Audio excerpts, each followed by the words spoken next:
Will bank runs in the small European country of Cyprus eventually lead to bank runs all across Europe and the United States? Could it eventually lead to martial law? But Chris, wait, hold on a minute. Who cares about Cyprus? Most Americans have never even heard of that small, itty-bitty little island country in the eastern Mediterranean Sea, east of Greece and south of Turkey. This couldn't possibly happen in the United States, or could it? Well, to find out, let's compare financial statements for both countries and look for clues. Remember, this is what we were told during the 2008 financial crash. Many of us were told in private conversations that if we voted against this bill on Monday, that the sky would fall, the market would drop 2,000 or 3,000 points the first day, another couple thousand the second day, and a few members were even told that there would be martial law in America if we voted no. A little over 4 years later, and as a result of massive stimulus and artificial interest rates, the Dow Jones Industrial Average is now posting new all-time highs. Real estate has picked up a bit, and get this, even with the surge in prices, the Federal Reserve has no intention of letting up on the brakes anytime soon. In a New York Times report over the weekend, Ben Bernanke indicated that to reassure investors, the Fed stresses it will not end the stimulus. Well, when will it end the stimulus? Quantitative easing 1, 2, and 3, and twist, followed by the central bank buying over $85 billion a month in Treasury and mortgage-backed securities totaling over $10 trillion so far, isn't enough to sustain the recovery? A record all-time high in the Dow Jones Industrial Average isn't enough? Over the weekend, Eurozone leaders, to partly fund a bailout of Cyprus, decided to tax bank deposits as part of the rescue.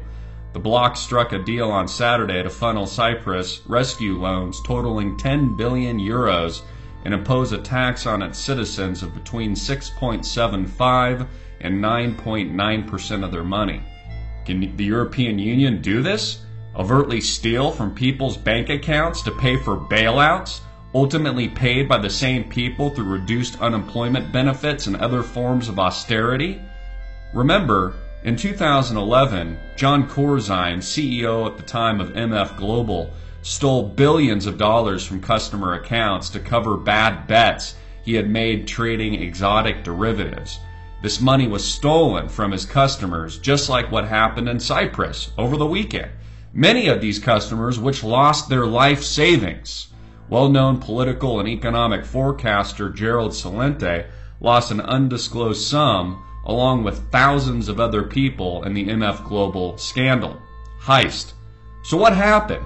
Did John Corzine go to jail? I said not only maybe will I get my money back, but it's the fact that the 3 months I lost to work, the commissions, and the integrity it did to the marketplace. I sure wish I was in his club. Yeah, no, John Corzine is obviously ex-senator, ex-governor, well-connected. You know what I walk away thinking? If you're one of those elites, you're above the law.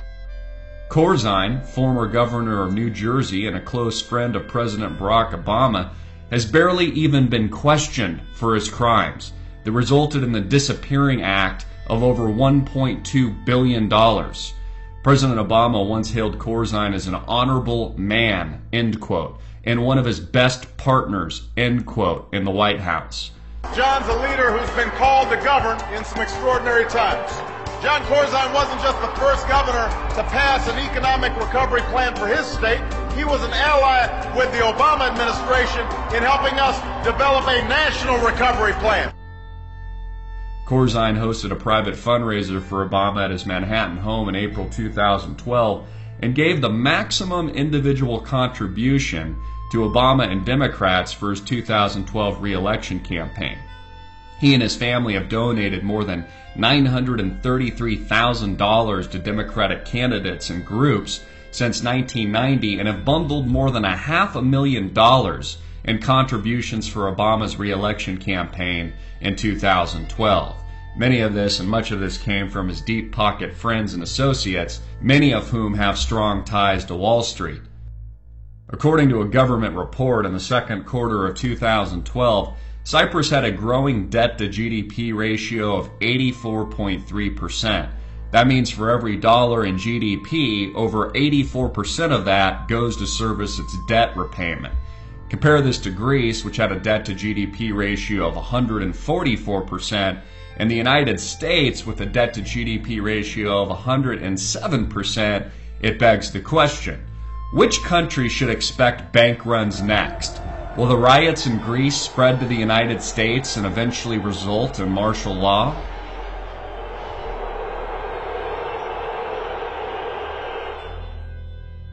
According to Forbes, over the past few months, Homeland Security has bought over 1.6 billion rounds of ammunition.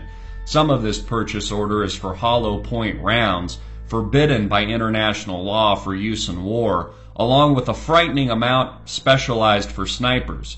At the height of the Iraq War, for example, the Army was expanding less than 6 million rounds a month on ammunition. Therefore, 1.6 billion rounds would be enough to sustain a hot war for 20-plus years in the United States. Why would the Department of Homeland Security need all these bullets? According to other reports, the DHS has also purchased over 2,700 mine-resistant armored protected vehicles, MRAPs. These military tanks have been retrofitted for service on the streets of the United States. Could the DHS be gearing up for civil unrest in the streets of America? Also, in a recent report first leaked by Aaron Hawkins of Storm Cloud's Gathering, internment camps for political dissidents in the U.S. aren't a conspiracy theory.